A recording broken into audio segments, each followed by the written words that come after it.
لیکن مجھے اس بیان کے اندر متعدد سنسنی خیز انکشافات نظر آئے، اور فرید کی بات سن کر میرا ذہن بیک وقت کئی زاویوں پر سوچنے لگا۔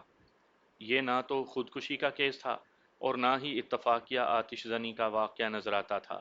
مطلب یہ کہ اگر باورچی خانے میں اتفاق سے آگ بھڑکی تھی تو ایسی صورت میں فردوس بی بی چپ چاپ اپنی جان نہ دیتی، وہ خود کو بچانے کے لیے چیخو پکار اور بھاگ دوڑ ضرور کرتی۔ کسی بھی انسان کے لیے اس کی جان بڑی قیمتی ہوتی ہے، وہ اسے بچانے کی حتی الامکان کوشش کرتا ہے، جس کا یہاں کوئی ثبوت نظر نہیں آتا تھا۔ دوسرا امکان خودکشی کا ہو سکتا تھا، یعنی یہ سوچا جا سکتا تھا کہ فردوس نے اپنی جان لینے کے لیے خود کو آگ لگا دی ہوگی۔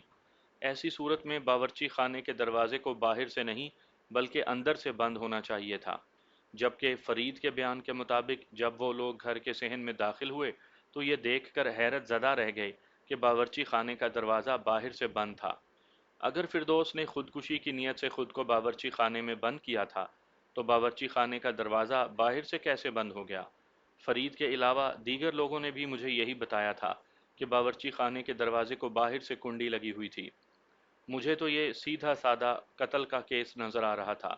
میں نے نہایت ہی باریک بینی سے جائے وقوع کا جائزہ لینے کے بعد مشیر نامہ تیار کیا اور موقع پر موجود گواہوں کے بیانات قلم بند کرنے لگا۔ ان گواہوں میں میری نظر میں سب سے زیادہ اہمیت متوفی کے پڑوسی فرید کی تھی، لہٰذا میں نے اسے سب سے آخر میں ٹرائی کرنے کا فیصلہ کیا۔ چار پانچ افراد کے بیانات لینے کے بعد میں اس نتیجے پر پہنچا کہ ان سے مجھے تفتیشی معاملات میں کوئی مدد ملنے والی نہیں تھی۔ آگے بڑھنے سے قبل میں متوفی فردوس بی بی اور اس کے گھر کے حوالے سے آپ کو مختصراً بتاتا چلوں تاکہ آپ کا ذہن کسی الجھن کا شکار نہ ہو۔ حاصل شدہ معلومات کے مطابق اس گھر میں صرف تین افراد رہتے تھے۔ نمبر ایک متوفی فردوس بی بی، نمبر دو فردوس کی بوڑھی ساس سلطانہ، اور ان کا کرایہ دار جمشید۔ وہ 5 مرلے قطع اراضی پر بنا ہوا ایک درمیانے سائز کا مکان تھا۔ کراچی کے رہائشی مکان کے رقبے کو تقریباً 120 گز تصور کر لیں۔ گھر کے عقبی حصے میں پہلو با پہلو دو بڑے کمرے بنے ہوئے تھے، جن کے آگے 10 فٹ کا ایک برآمدہ تھا۔ اس کے بعد کچا صحن تھا جس کی شمالی دیوار کے ساتھ ایک قطار میں باتھ روم اور کچن بنے ہوئے تھے، جبکہ جنوبی دیوار کے ساتھ چند پھلدار درخت لگے تھے۔ مجھے اچھی طرح یاد نہیں، لیکن یہ یاد پڑتا ہے کہ وہ امرود اور شہتوت کے پیڑ تھے۔ مکان کے سامنے والے حصے میں بیٹھک نما ایک بڑا سا کمرہ تھا جو جمشید نامی ایک شخص نے کرائے پر لے رکھا تھا۔ جمشید کسی اور علاقے کا رہنے والا تھا اور مقامی پرائمری اسکول میں پڑھاتا تھا۔ وہ پورے گاؤں میں ماسٹر جمشید کے نام سے مشہور تھا۔ وہ مہینے دو مہینے میں اپنے گھر کا ایک چکر لگا آتا تھا۔ متوفی فردوس بی بی کا شوہر پچھلے 2 سال سے بیرون ملک مقیم تھا۔ یعقوب شادی کے فوراً بعد ہی عراق روانہ ہو گیا تھا اور ابھی چند روز پہلے ہی وہ گھر والوں سے ملنے چھٹی پر پاکستان آیا تھا۔ یعقوب عراق کی ایک آئل کمپنی میں ملازمت کرتا تھا جس کا ذکر کرنا غیر متعلق ہے۔ سب سے زیادہ حیرت انگیز بات جو مجھے پتہ چلی وہ یہ تھی کہ جب فردوس بی بی کو یہ خوفناک حادثہ پیش آیا تو وہ گھر میں اکیلی تھی۔ یعقوب اور اس کی بوڑھی ماں سلطانہ کے بارے میں کوئی حتمی بات معلوم نہیں ہوئی کہ وہ لوگ اس وقت کہاں تھے، تاہم بعض لوگوں کا قیاس تھا کہ یعقوب اپنی ماں کو ہسپتال لے گیا ہوگا۔ سلطانہ جوڑوں کے درد کی دائمی مریضہ تھی، ایک تو گرمی جہنم کی تپش پر سبقت لے جانے میں مصروف تھی، دوسرے اس گھر کے در و دیوار خصوصاً صحن میں انسانی گوشت کی سڑاند چاروں طرف پھیلی ہوئی تھی۔ وہاں پر کھڑے ہو کر سانس لینا دوبھر ہو رہا تھا، لہٰذا میں نے حوالدار کو اپنے پاس بلایا اور کہا، مولا بخش، تم متوفی فردوس کی سوختہ لاش کو سرکاری ہسپتال پہنچوانے کے انتظامات کرو، جب تک میں فرید کا انٹرویو کر لیتا ہوں۔ موسم کی شدت اور لاش کی حالت کا تقاضا ہے کہ اسے جلد از جلد ہسپتال پہنچا دینا ہی مناسب ہوگا۔ ٹھیک ہے ملک صاحب، آپ بے فکر ہو جائیں، میں بندوبست کر لوں گا۔ میں بے فکر ہو کر فرید کے ساتھ متوفی کے گھر سے نکل آیا۔ ہم چلتے ہوئے گلی کے کونے پر پہنچے جس کے آگے تھوڑے سے فاصلے سے کھیتوں کا سلسلہ شروع ہوتا تھا، اور کھیتوں کے آغاز پر ہی ایک سایہ دار شیشم کا تناور درخت کھڑا تھا۔ ہم دونوں مذکورہ درخت کے نیچے آ گئے۔ فرید کے چہرے پر الجھن کے تاثرات تھے۔ کیا بات ہے فرید؟ میں نے اس کی آنکھوں میں دیکھتے ہوئے سوال کیا، تم خاصے پریشان نظر آتے ہو، میری سمجھ میں نہیں آ رہا کہ آپ مجھے یہاں کیوں لائے ہیں۔ اس نے متوحش انداز میں میری طرف دیکھا۔ اس لیے کہ تم میری نظر میں بہت اہم ہو، میں نے کہا۔ جی، اس کی الجھن اور دو چند ہو گئی۔ کیا مطلب جناب؟ فرید، میں نے اس کے چہرے پر نگاہ جماتے ہوئے کہا، تم متوفی کے پڑوسی ہو اور تم ہی وہ شخص ہو جس نے سب سے پہلے متوفی کے باورچی خانے کو آتش کی لپیٹ میں دیکھا۔ اس سے پہلے کہ فرید کچھ کہتا، ایک آدمی چارپائی سر پر اٹھائے ہمارے قریب پہنچ گیا۔ پھر اس نے شیشم کی گھنی چھاؤں میں چارپائی بچھانے کے بعد میری طرف دیکھتے ہوئے بڑے ادب سے کہا، سرکار آپ ادھر آرام سے بیٹھ کر بات کریں، میں کسی بچے کے ہاتھ لسی پانی بھیجتا ہوں۔ اس شخص کی عمر 50 سے متجاوز تھی۔ میں نے اس کے عمل کے نتیجے میں تشکرانہ انداز میں پوچھا، چاچا تمہارا نام کیا ہے؟ میں اللہ رکھا ہوں تھانے دار صاحب، اس نے جواب دیا، اسی محلے بلکہ اسی گلی میں رہتا ہوں۔ ٹھیک ہے، تمہارا بہت شکریہ۔ وہ مجھے سلام کر کے رخصت ہو گیا۔ میں دوبارہ فرید کی جانب متوجہ ہوا۔ ہاں بھائی فرید، میں تم سے جو بھی پوچھوں گا اس کا سیدھا اور سچا جواب دو گے نا؟ مائی باپ، وہ دونوں ہاتھ جوڑ کر بولا، میں نے پہلے بھی آپ سے کون سا جھوٹ بولا ہے جو اب بولوں گا؟ آپ پوچھیں۔ میں اس وقت اللہ رکھا کی لائی ہوئی چارپائی پر براجمان تھا، جبکہ فرید میرے سامنے با ادب کھڑا تھا۔ میں نے کہا، فرید، کیا تم یہ بات جانتے تھے کہ فردوس بی بی گھر میں اکیلی تھی؟ وہ نفی میں گردن ہلانے لگا، نہیں جناب، میں کچھ نہیں جانتا تھا۔ کیا تم یہ بھی نہیں جانتے کہ فردوس بی بی کا خامند روزگار کے سلسلے میں ملک سے باہر تھا اور چند روز پہلے ہی اس کی واپسی ہوئی ہے؟ جی، یہ بات مجھے پتا تھی۔ پھر میں نے پوچھا، یہ یعقوب کس مزاج کا بندہ ہے؟ کیا مطلب جناب؟ میں نے وضاحت کی، یعقوب پچھلے 2 سال سے عراق میں نوکری کر رہا ہے، اس سے پہلے تو وہ ادھر ہی ہوتا تھا نا۔ میں صرف یہ جاننا چاہتا ہوں کہ تم نے یعقوب کو کیسا پایا؟ وہ تمہارا پڑوسی ہے، ظاہر ہے کہ تمہیں اس کے بارے میں پتہ تو ہوگا۔ بس جی، اس نے ذو معنی انداز میں گردن ہلائی اور بولا، بندہ تو وہ ٹھیک ٹھاک ہی ہے۔ میں نے اسے گھورتے ہوئے پوچھا، کیا تمہیں واقعی اس بات کا علم نہیں کہ تمہاری پڑوس سلطانہ اور اس کا عراق پلٹ بیٹا یعقوب صبح صبح ہی کہاں غائب ہو گئے ہیں؟ رابدی سوں جی، وہ کانوں کو ہاتھ لگاتے ہوئے بولا، میں اس بارے میں کچھ نہیں جانتا۔ میرا بھی یہی خیال ہے کہ ہو سکتا ہے یعقوب اپنی ماں کو کسی ڈاکٹر کے پاس لے گیا ہو۔ تمہارے ان لوگوں کے ساتھ تعلقات کیسے تھے؟ کن لوگوں کے ساتھ جی؟ میں سلطانہ، اس کی جل کر ہلاک ہونے والی بہو فردوس بی بی کی بات کر رہا ہوں۔ اور یہ بھی بتاؤ کہ یعقوب کے ساتھ تمہارے مراسم کس نوعیت کے ہیں؟ اس سے پہلے کہ فرید کوئی جواب دیتا، اللہ رکھا کا بھیجا ہوا ایک بندہ ہمارے لیے ٹھنڈی ٹھار لسی سے بھرا ہوا ایک جگ اور 2 پیتل کے گلاس لے کر وہاں پہنچ گیا۔ اس کے بعد فرید نے مجھے جواب دیا، تھانے دار صاحب، یہ لوگ میرے پڑوسی ہیں، اچھے پڑوسی، ان کے ساتھ میرے تعلقات ہمیشہ اچھے ہی رہے ہیں۔ اور جہاں تک یعقوب کا تعلق ہے جناب، وہ جب یہاں تھا تو میرا اس کے ساتھ اٹھنا بیٹھنا بھی تھا۔ پھر وہ عراق چلا گیا، اب 2 سال بعد واپس آیا ہے تو بہت اچھی طرح ملا ہے۔ پڑوسی ہونے کے ناطے تم نے یعقوب کے گھر پر نظر تو رکھی ہوگی۔ یعقوب تو یہاں تھا نہیں اور اس کی بیوی متوفی فردوس بی بی گھر میں اکیلی ہوتی تھی۔ جناب، میں فردوس بی بی کو اپنی بہن کی طرح سمجھتا ہوں، میں اس پر بری نظر ڈالنے کے بارے میں سوچ بھی نہیں سکتا۔ اوئے، بری نظر کے گھوڑے، میں نے اسے ڈانٹا، میں نے کب کہا ہے کہ تم یعقوب کی غیر موجودگی میں فردوس پر میلی نظر ڈالنے لگے ہو؟ پھر جناب، میرا اشارہ ماسٹر جمشید کی طرف ہے۔ سلطانہ نے ایک نامحرم کو بھی تو اپنے گھر میں کرائے دار بنا رکھا ہوا ہے نا۔ اس کے چہرے پر ایک سنسنی خیز رنگ آ کر گزر گیا۔ مجھے یہ سمجھنے میں دیر نہ لگی کہ اس کے ذہن میں جو کچھ بھی تھا تہلکہ ڈال دینے والا تھا۔ اسے ہچکچاہٹ میں مبتلا دیکھ کر میں نے تنبیہی انداز میں کہا، فرید بخش، اگر تم نے کوئی چھوٹی سے چھوٹی سچائی بھی مجھ سے چھپانے کی کوشش کی تو میں تمہارا وہ حشر کروں گا کہ کسی کو بتاتے ہوئے بھی تمہیں ڈھیر ساری شرم آئے گی۔ وہ دونوں ہاتھوں سے اپنے دونوں کانوں کو پکڑتے ہوئے توبہ کرنے لگا، سرکار میری توبہ جو میں کوئی بھی غلط بیانی کروں۔ تو پھر بتاؤ حقیقت کیا ہے؟ جب میں نے ماسٹر جمشید کا ذکر کیا تو تمہارے چہرے کے تاثرات میں ہنگامی تبدیلیاں کیوں پیدا ہوئی تھیں؟ میں سمجھتا ہوں ماسٹر جمشید کی ذات کے حوالے سے تمہارے دل و دماغ میں بہت کچھ ہے۔ وہ ہکلاتے ہوئے بولا، جناب میں کیسے زبان کھولوں؟ پڑوس کا معاملہ ہے اور تو پھر تمہیں میں اپنے ساتھ تھانے لیے چلتا ہوں، وہاں پہنچ کر تمہاری زبان فر فر چلنے لگے گی۔ مائی باپ، وہ دونوں ہاتھ جوڑ کر کھڑا ہو گیا۔ یہ غضب نہ کریں سرکار، میں آپ کو سب سچ سچ بتا دیتا ہوں، لیکن وعدہ کریں کہ آپ یعقوب کو میرے بارے میں کچھ نہیں بتائیں گے کہ میں نے اس کی بیوی کے حوالے سے آپ سے کوئی بات کی ہے۔ میں اس وقت تک کوئی ایسا وعدہ نہیں کر سکتا جب تک اصل معاملہ میرے علم میں نہ آ جائے۔ بتاؤ، متوفی فردوس بی بی کے حوالے سے تم کون سا انکشاف کرنے والے ہو؟ تھوڑی دیر تذبذب میں رہنے کے بعد اس نے کہا، ماسٹر جمشید کوئی پچھلے 1 سال سے سلطانہ کی بیٹھک میں کرائے دار کی حیثیت سے رہ رہا ہے۔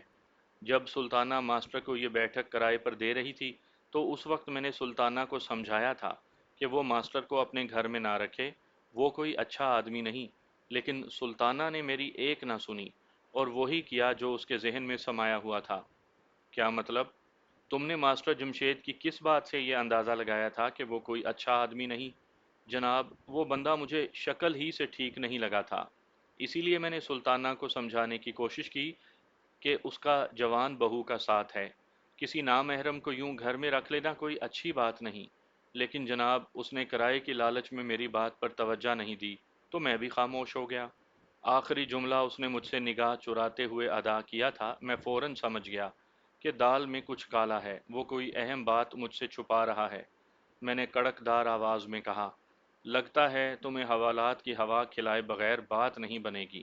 تھانے دار صاحب، میں نے کوئی جرم نہیں کیا، آپ مجھے تھانے کچہری کے چکر میں نہ ڈالیں۔ اگر تم واقعی ان چکروں سے بچنا چاہتے ہو تو الف کی طرح سیدھے ہو جاؤ۔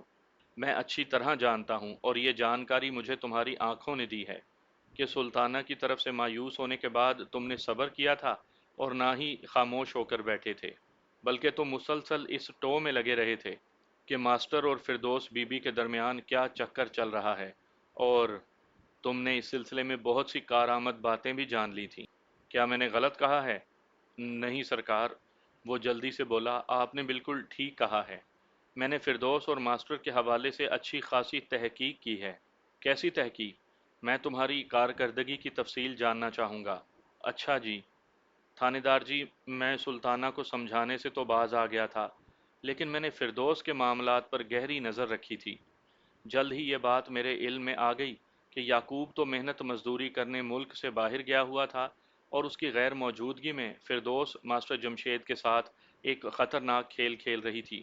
فردوس پوری طرح ماسٹر کی طرف مائل ہو چکی تھی۔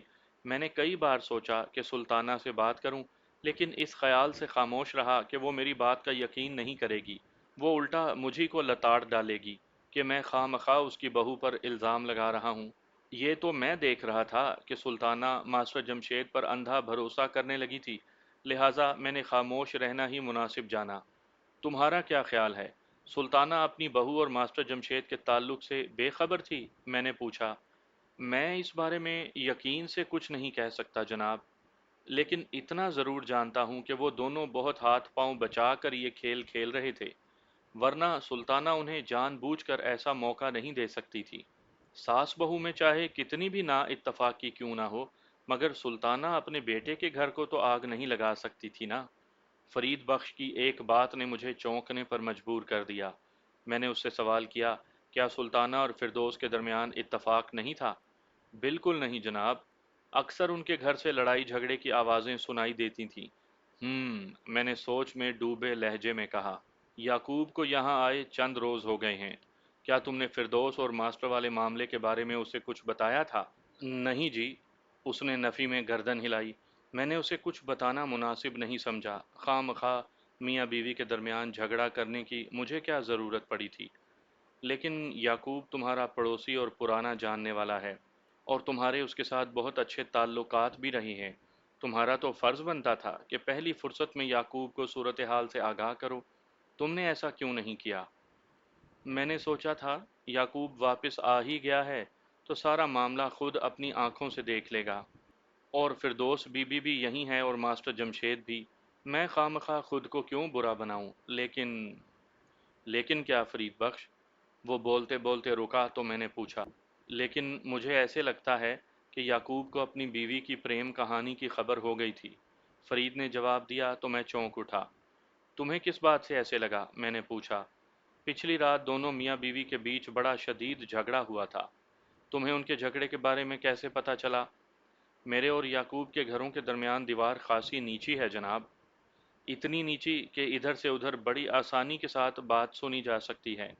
رات کو میں پیشاب کرنے کے لیے اٹھا تو دیوار کی دوسری جانب مجھے یعقوب اور فردوس کی تیز تیز باتیں کرنے کی آوازیں سنائی دیں۔ مجھے یہی محسوس ہوا کہ وہ آپس میں جھگڑا کر رہے تھے۔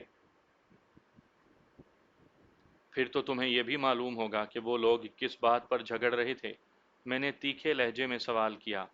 یہ تو ہو نہیں سکتا کہ تم ان کے جھگڑنے کی آوازوں کو نظر انداز کر دو اور اطمینان سے جا کر سو گئے ہو۔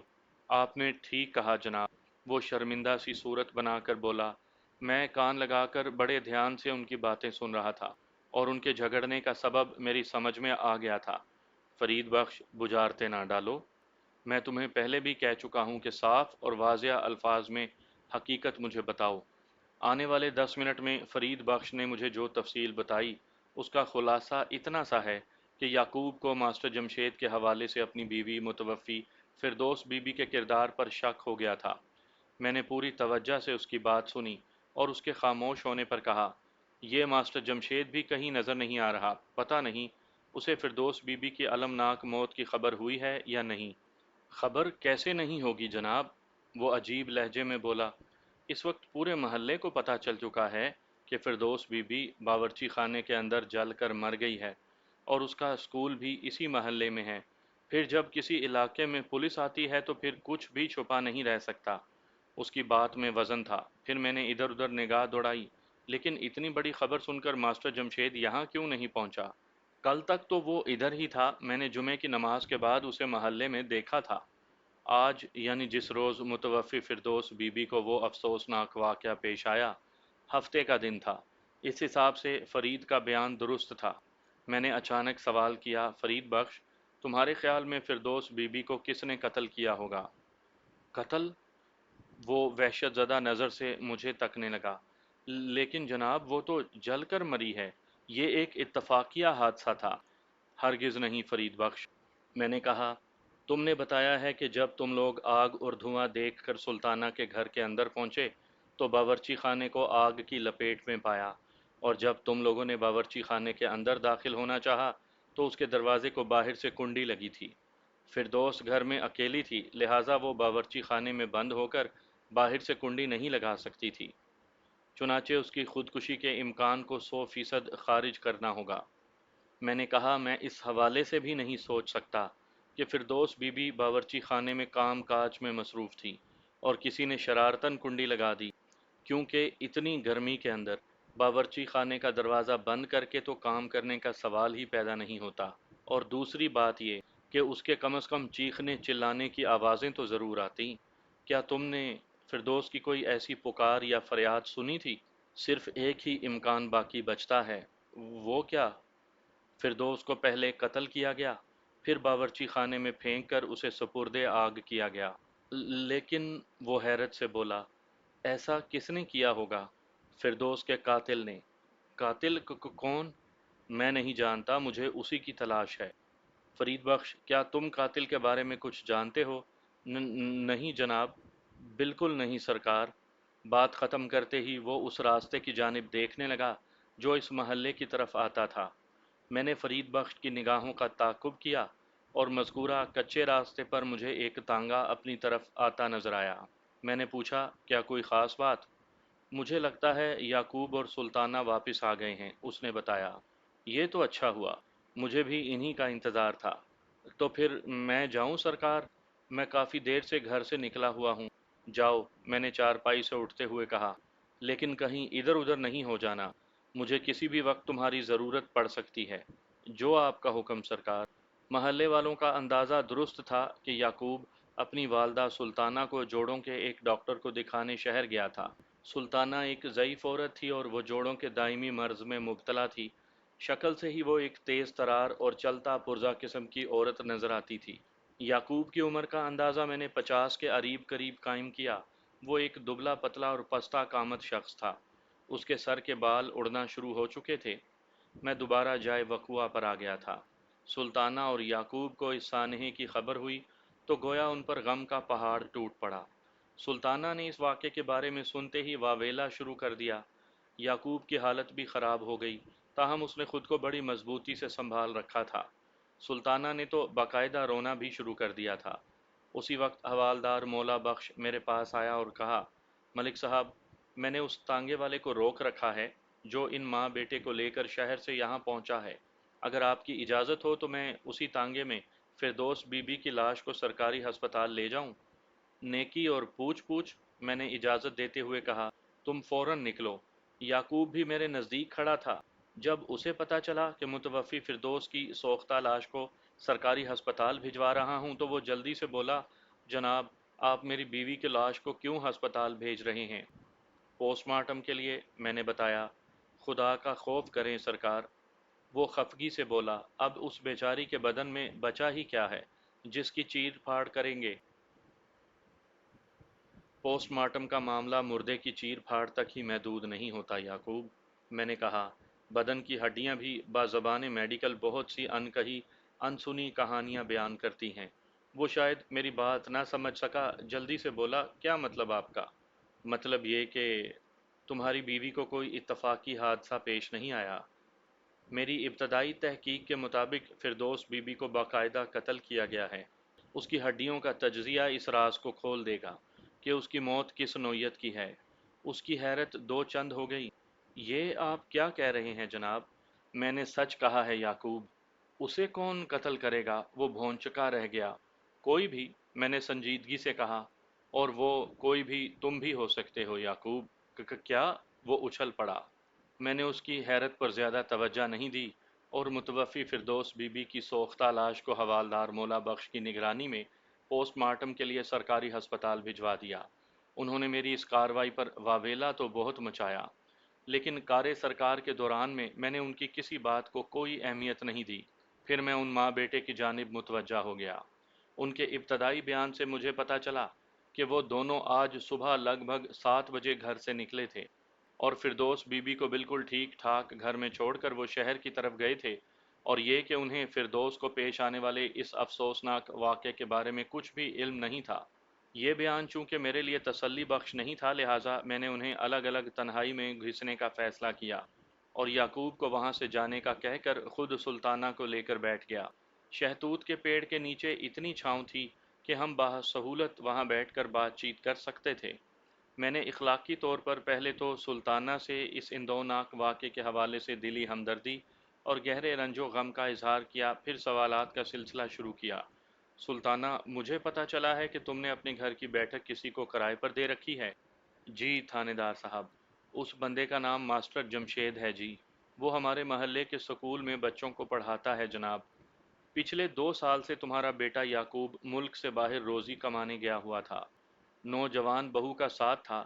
تمہیں یعقوب کی عدم موجودگی میں کسی نامحرم کو اپنے گھر کے اندر جگہ نہیں دینی چاہیے تھی۔ سلطانہ، تم میری بات کا مطلب سمجھ رہی ہو نا؟ جی، میں آپ کی بات تو سمجھ رہی ہوں تھانے دار صاحب، لیکن ماسٹر جمشید بہت ہی شریف اور با کردار بندہ ہے جناب۔ میں نے ایسے ہی اس پر بھروسہ نہیں کر لیا۔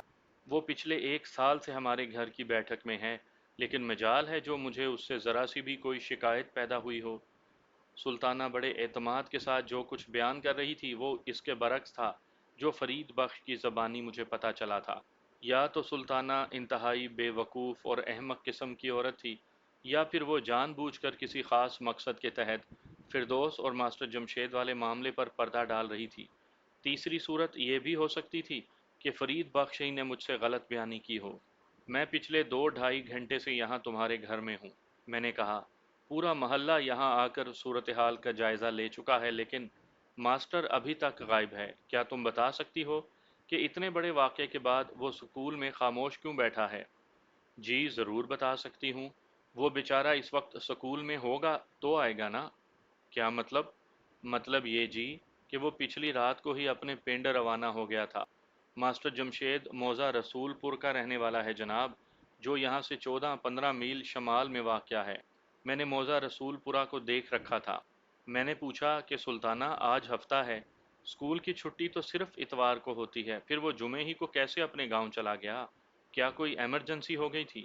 کوئی ایمرجنسی نہیں جناب، وہ تو ہر مہینے 2 دن کے لیے اپنے گھر والوں سے ملنے جاتا ہے، کبھی جمعے کی رات اور کبھی ہفتے کی رات کو۔ اب وہ سوموار کی صبح سیدھا سکول پہنچے گا اور سکول کی چھٹی کے بعد یہاں آئے گا۔ میں ماسٹر جمشید کا کمرہ یعنی تمہارے گھر کی بیٹھک دیکھنا چاہتا ہوں، میں نے سپاٹ لہجے میں کہا۔ آئیں میرے ساتھ، وہ بے ساختہ بولی۔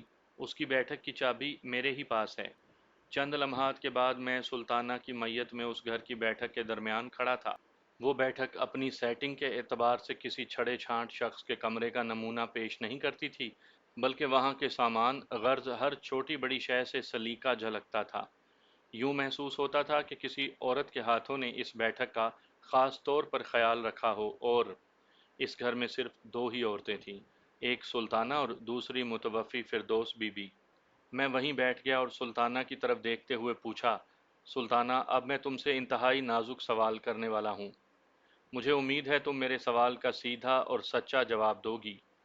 کیا ماسٹر جمشید راتوں کو چھپ چھپ کر تمہاری بہو فردوس سے ملاقاتیں کرتا تھا؟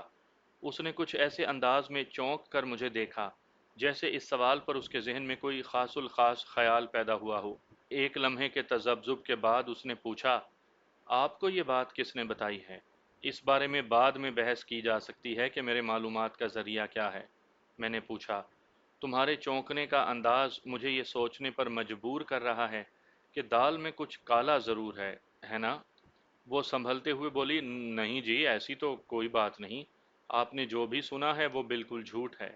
وہ جھوٹ نہیں ہو سکتا سلطانہ، میری اطلاع پکی ہے۔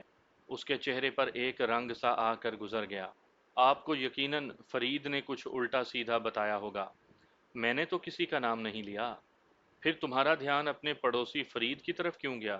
وہ اس لیے کہ اس قسم کی بکواس فرید کے سوا اور کوئی نہیں کر سکتا۔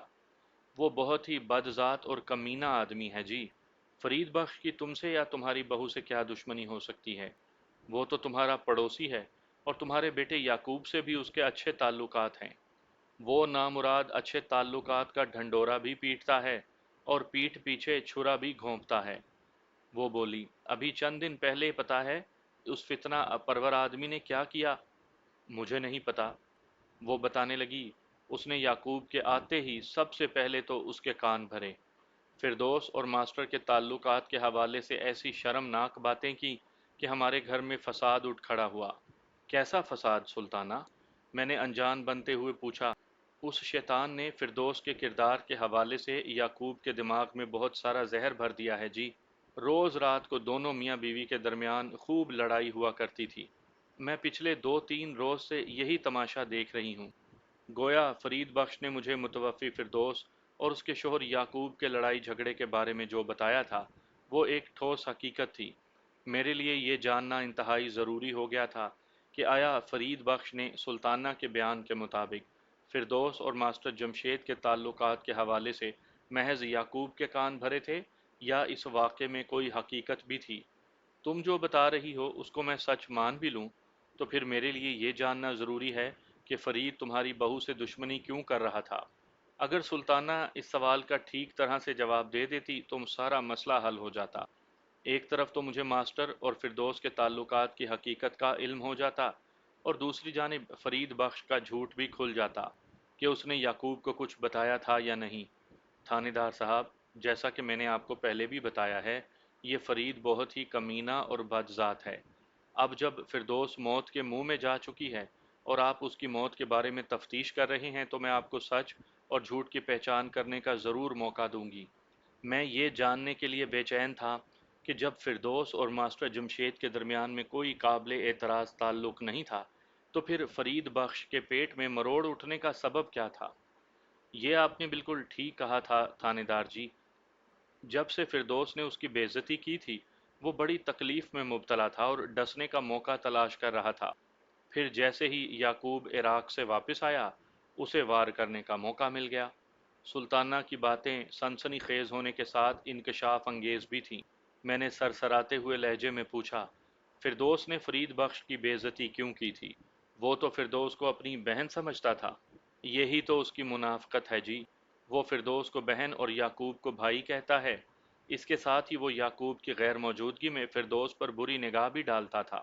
کیا مطلب سلطانہ؟ جناب سچی بات تو یہ ہے کہ فرید بخش میری بہو فردوس کو میلی نظر سے دیکھتا تھا۔ پہلے پہل تو وہ آتے جاتے فردوس پر چھچورے جملے کستا رہتا تھا۔ فردوس نے مجھے اس کی حرکتوں کے بارے میں بتایا تو مجھے بے حد غصہ آیا۔ میں نے فرید سے پوچھا تو وہ صاف مکر گیا۔ اس کے جواب نے مجھے اور غصہ دلایا اور میں نے فردوس کو اجازت دے دی کہ اب اگر وہ کوئی حرکت کرے تو فردوس اسے کھری کھری سنا ڈالے۔ چند روز کے بعد ہی ایک افسوسناک واقعہ پیش آ گیا۔ یہاں تک بتانے کے بعد وہ رکی اور میں پوچھے بنا نہ رہ سکا۔ ایسا کیا ہو گیا تھا سلطانہ؟ فردوس محلے کے مین بازار سے گزر رہی تھی کہ فرید بخش نے اسے ایک جگہ روک لیا اور الٹی سیدھی باتیں کرنے لگا۔ اس وقت بازار میں اور بھی لوگ تھے۔ فرید نے جیسے ہی بکواس شروع کی، فردوس نے آؤ دیکھا نہ تاؤ گھما کر ایک زوردار تھپڑ اس کے گال پر رسید کر دیا اور اس کے ساتھ ہی فرید کے منہ پر تھوک بھی دیا۔ وہ کبھی سوچ بھی نہیں سکتا تھا کہ فردوس کی طرف سے اس طرح کا رد عمل ملے گا۔ وہ اپنے منہ پر سے فردوس کے تھوک کو صاف کرتے ہوئے زہریلے لہجے میں بولا، تم نے اچھا نہیں کیا فردوس، تم تو اس سے بھی زیادہ برے سلوک کے قابل ہو۔ فردوس نے بفرے ہوئے انداز میں کہا۔ فرید نے دھمکی دی، تم نے جو بھی کیا ہے میں اس کا بدلہ ضرور لوں گا۔ تمہیں بھی مزہ نہ چکھایا تو میرا نام فرید نہیں۔ کیا کر لو گے تم؟ فردوس نے غصے میں پوچھا۔ بہت جلد تمہیں خود پتہ چل جائے گا۔ یہ کہہ کر وہ چلا گیا۔ یہ کتنے عرصے پہلے کا واقعہ ہے؟ میں نے پوچھا۔ کوئی 2 مہینے ہوئے ہیں جی اس بات کو۔ تو اس کا مطلب ہے کہ فرید کی لگائی ہوئی آگ کی وجہ سے ہی میاں بیوی میں جھگڑا رہنے لگا تھا۔ فرید کے مطابق اس نے یعقوب کو فردوس اور ماسٹر جمشید کے تعلقات کے حوالے سے کچھ نہیں بتایا تھا، جبکہ سلطانہ کا بیان اس کے برعکس تھا، اور یہ بھی طے تھا کہ دونوں میں کوئی ایک ہی سچا ہو سکتا تھا۔ تھانے دار جی آپ نے بالکل ٹھیک کہا۔ یعقوب تو یہ سنتے ہی غصے میں لال پیلا ہو گیا تھا۔ پہلے 2 دن تک تو میاں بیوی میں خفیہ ہی خفیہ نوک جھوک چلتی رہی، پھر پچھلی رات گرما گرمی بہت زیادہ بڑھ گئی تو مجھے مجبوراً مداخلت کرنا پڑی۔ رات کو چونکہ ماسٹر جمشید بھی ادھر نہیں تھا، اس لیے یعقوب کھل کھلا کر بول رہا تھا۔ موقع محل دیکھتے ہی میں نے اندھیرے میں تیر چھوڑا، سلطانہ مجھے پتا چلا ہے کہ پچھلی رات میاں بیوی میں جھگڑا اتنا زیادہ بڑھ گیا تھا کہ غصے میں آ کر یعقوب نے فردوس کو طلاق کی دھمکی بھی دی تھی۔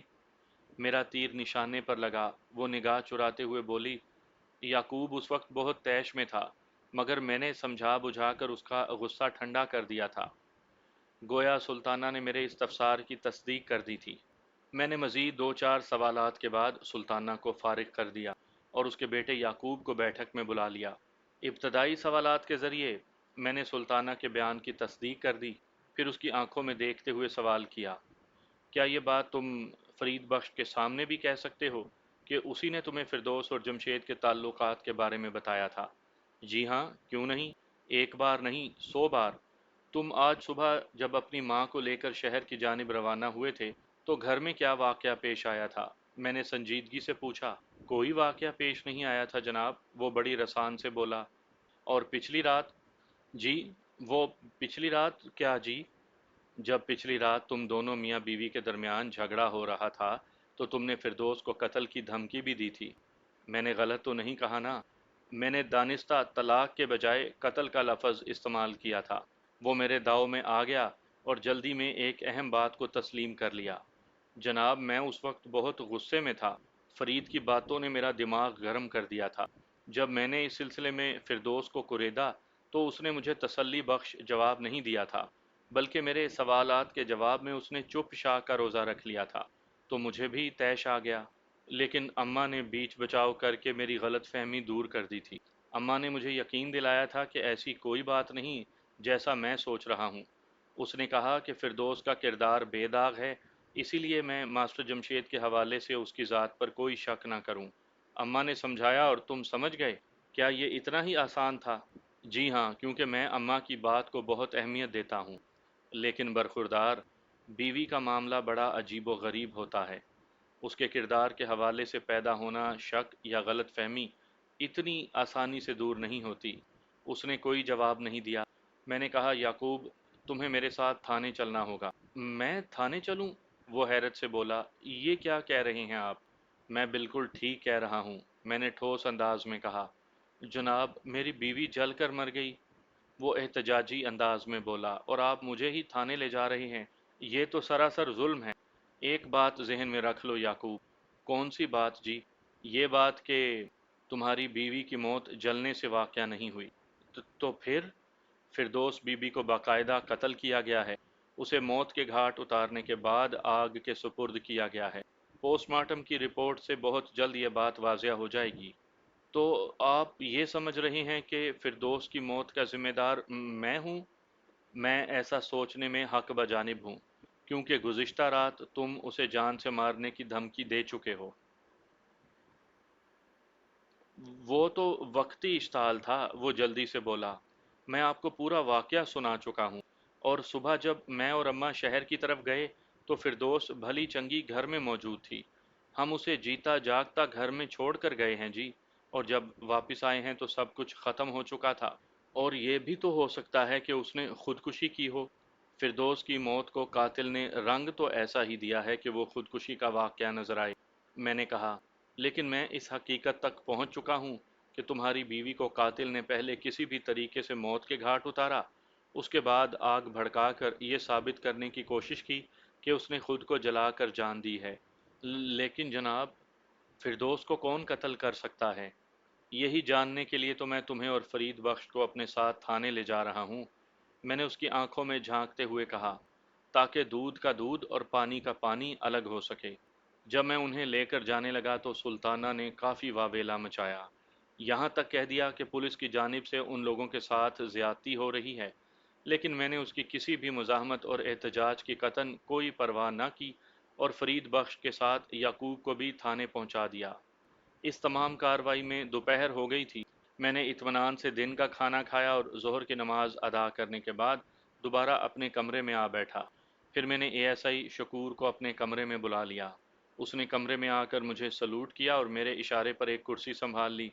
میں نے نہایت ہی مختصر مگر جامع الفاظ میں اس کے سامنے تازہ ترین صورتحال رکھی اور آخر میں کہا، شکور، تم ابھی روزہ رسول پورا روانہ ہو جاؤ۔ چاہو تو اپنے ساتھ ایک آدھ کانسٹیبل بھی لے جاؤ۔ تمہیں آج ہی ماسٹر جمشید کو لے کر واپس آنا ہے، رات ہو جائے یا اس سے بھی زیادہ دیر ہو جائے۔ کل کا سورج طلوع ہونے سے پہلے مجھے ماسٹر تھانے میں چاہیے۔ آپ بے فکر ہو جائیں ملک صاحب، آپ کے حکم کی تعمیل ہوگی جناب۔ اور ہاں، ماسٹر کو پتہ نہیں چلنا چاہیے کہ یہاں کیا حالات پیش آ چکے ہیں۔ ٹھیک ہے جناب۔ اگر وہ پوچھے کہ اسے یوں ایمرجنسی میں کیوں واپس بلایا جا رہا ہے تو کیا جواب دوں؟ کوئی بھی بہانہ کر دینا۔ تم کہہ سکتے ہو کہ اسکول میں آگ لگ گئی ہے۔ ہاں، یہ بہانہ بہت ہی معقول ہے۔ اے ایس آئی نے تائیدی انداز میں گردن ہلائی۔ پھر میں نے اسے رسول پورہ کی جانب روانہ کر دیا۔ شکور کے جانے کے بعد میں نے فرید بخش کو اپنے پاس بلا لیا۔ اسے لے کر آنے والا کانسٹیبل جب واپس جانے لگا تو میں نے اسے اشارے سے روک لیا۔ وہ فرید کے عقب میں تن کر کھڑا ہو گیا۔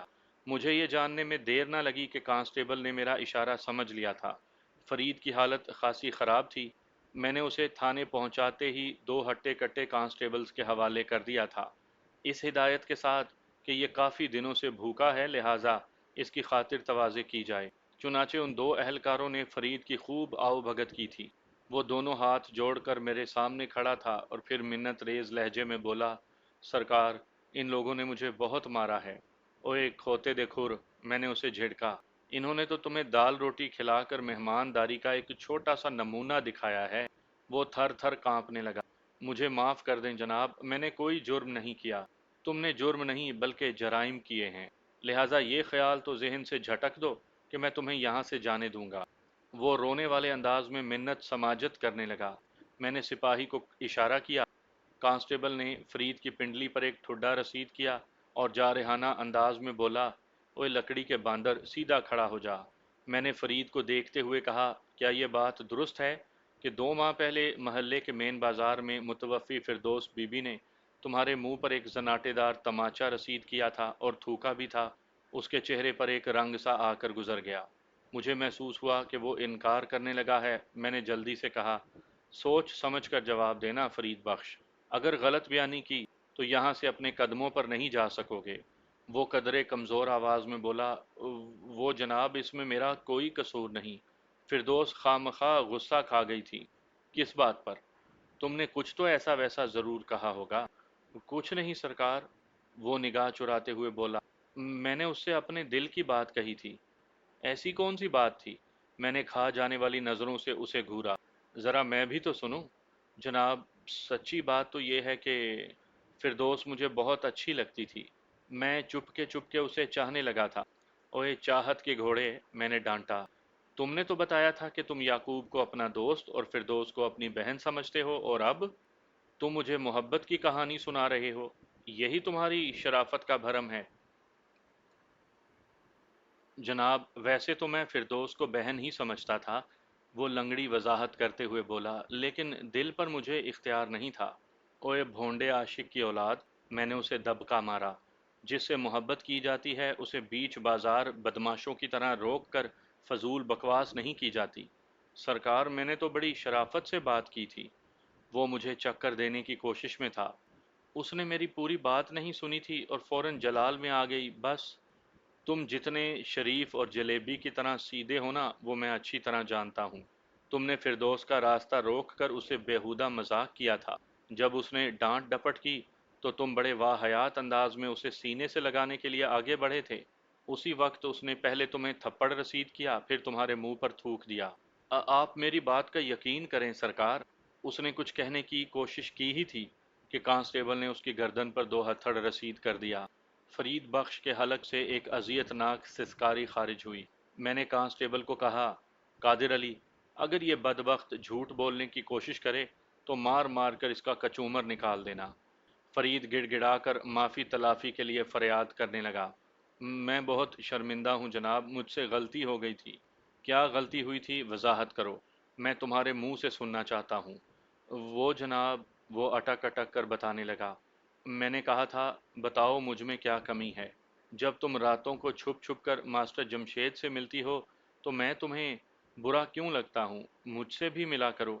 اوئے کسی نیولے کی نسل، میں نے غصے میں کہا، ایک طرف تو تم یعقوب کو اپنا دوست اور بھائی کہتے ہو، اور دوسری طرف اس کی گھر والی سے بدتمیزی بھی کرتے ہو۔ تمہیں ذرا بھی شرم نہیں آتی؟ میں اپنے دل کے ہاتھوں مجبور تھا سرکار، مجھے معاف کر دیں، آئندہ ایسی غلطی نہیں کروں گا۔ آئندہ تمہیں ایسا موقع ملے گا تو غلطی کا سوال پیدا ہوگا نا۔ میں تمہیں ایسا فٹ کرنے والا ہوں کہ باقی کی زندگی جیل کی سلاخوں کے پیچھے گزرے گی۔ رحم، سرکار رحم، وہ دونوں ہاتھ جوڑ کر گڑ گڑایا، بس ایک بار معاف کر دیں جناب، میں ایک اچھا انسان بن کر رہوں گا۔ تم اگر اچھا انسان نہیں بنو گے تو ہم بنا دیں گے۔ تمہارا ایک اور سنگین جھوٹ بھی میرے سامنے آیا ہے۔ کون سا جھوٹ تانے دار صاحب؟ یہ جھوٹ کہ تم نے یعقوب کو متوفی اور ماسٹر جمشید کے تعلقات کے بارے میں کچھ نہیں بتایا تھا۔ جناب، وہ تو میں نے… کانسٹیبل نے اس کی تشریف پر ایک زوردار لات رسید کی۔ وہ ایک کراہ کے ساتھ میرے سامنے رکھی چوبی میز کے ساتھ ٹکرایا تو اس کی باقاعدہ چیخ نکل گئی۔ کانسٹیبل کسی وحشی چیل کی مانند اس پر جھپٹا، پھر آنے واحد میں کالر سے کھینچ کر اسے سیدھا کھڑا کیا اور اس کے گال پر زناٹے دار تماچا رسید کرتے ہوئے غرایا، سیدھی طرح ملک ہوراں سوال دا جواب دے، ورنہ بکرے کی طرح الٹا لٹکا کر کھال اتار دوں گا۔ وہ سہم کر میری طرف دیکھنے لگا۔ میں نے دھاڑتے ہوئے کہا، زبان کھولتے ہو یا قادر علی کے حوالے کر دوں؟ سرکار، فردوس نے بھرے بازار میں مجھے چانٹا مار کر کسی کو منہ دکھانے کے قابل نہیں چھوڑا تھا۔ میں اپنی بے عزتی کا بدلہ لینا چاہتا تھا، اسی لیے میں نے یعقوب کو ماسٹر جمشید اور اس کے تعلقات پر کھل کر بتا دیا تھا، اور جب تمہاری لگائی ہوئی آگ کا کوئی نتیجہ برآمد نہیں ہوا تو تم نے فردوس کو موت کے گھاٹ اتار کر آتش انتقام کو ٹھنڈا کر لیا۔ نہیں سرکار، میں نے فردوس کو قتل نہیں کیا، آپ مجھ سے بڑی قسم لے لیں۔ تم ساری قسمیں اپنے پاس رکھو، میں نے فیصلہ کن انداز میں کہا، میں تمہیں زیادہ سے زیادہ ایک دن کی مہلت دے سکتا ہوں۔ اچھی طرح سوچ سمجھ لو، اگر تم اقبال جرم کر لو گے تو میں تمہیں کوئی نرم سزا دلوانے کی کوشش کروں گا۔ پھر میرے اشارے پر کانسٹیبل قادر علی کھینچتے ہوئے اسے اپنے ساتھ لے گیا۔ اس کے دو تین بڑے جھوٹ میری پکڑ میں آ چکے تھے، لہٰذا مجھے اس کی کسی بات کا اعتبار نہیں رہا تھا۔ جب تک پوسٹ مارٹم کی رپورٹ نہ آ جاتی اور جب تک فردوس کے قاتل کے حوالے سے مجھے اور کوئی ٹھوس سراغ نہ مل جاتا، میں فرید بخش کو چھوڑ نہیں سکتا تھا۔ شام سے پہلے یعقوب کی ماں سلطانہ میرے پاس آئی اور مجھ سے درخواست کی کہ میں اس کے بیٹے کو چھوڑ دوں۔ میں نے واضح اور دو ٹوک الفاظ میں اسے بتایا، سلطانہ، اگر تمہارا بیٹا بے گناہ اور بے قصور ہے تو سمجھو اس کا ایک بال بھی بانکا نہیں ہوگا۔ میں اپنی تسلی کرنے کے بعد اسے چھوڑ دوں گا۔ میں نے اسے بتایا کہ مجھے پوسٹ مارٹم کی رپورٹ کا انتظار ہے، اور اس کے ساتھ ہی ماسٹر جمشید کا بھی۔ ماسٹر جمشید؟ اس نے الجھن زدہ نظروں سے مجھے دیکھا۔ ہاں، ماسٹر جمشید، میں نے کہا۔ میں نے اسے لانے کے لیے اپنا ایک اہلکار رسول پورہ کی جانب روانہ کیا ہے۔ وہ رات کسی بھی وقت ماسٹر کو لے کر پہنچ سکتا ہے۔ لیکن ماسٹر کا فردوس والے واقعے سے کیا تعلق؟ میں نے گول مول جواب دیا، یہ تو اس کے آنے کے بعد ہی پتہ چلے گا۔ میں تو صرف یہ ہی جانتا ہوں کہ اس کیس کے چار کھونٹ ہیں۔ نمبر ایک، فردوس بی بی جو اب اس دنیا میں نہیں رہی۔ نمبر دو، یعقوب۔ نمبر تین، فرید بخش، اور یہ دونوں افراد میری تحویل میں ہیں۔ اور نمبر چار، ماسٹر جمشید۔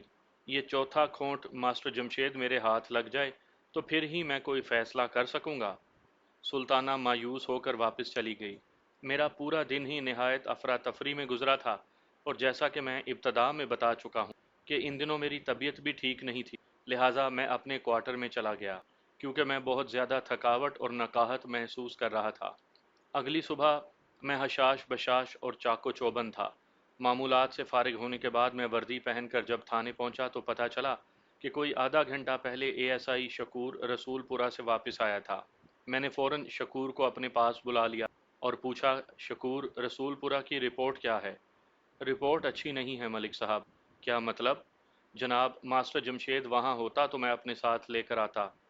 کیا مطلب ہے تمہارا؟ وہ تو پرسوں شام سے پہلے یہاں سے اپنے گاؤں چلا گیا تھا، اور اتنی دیر تو اسے نہیں لگنی چاہیے پہنچنے میں۔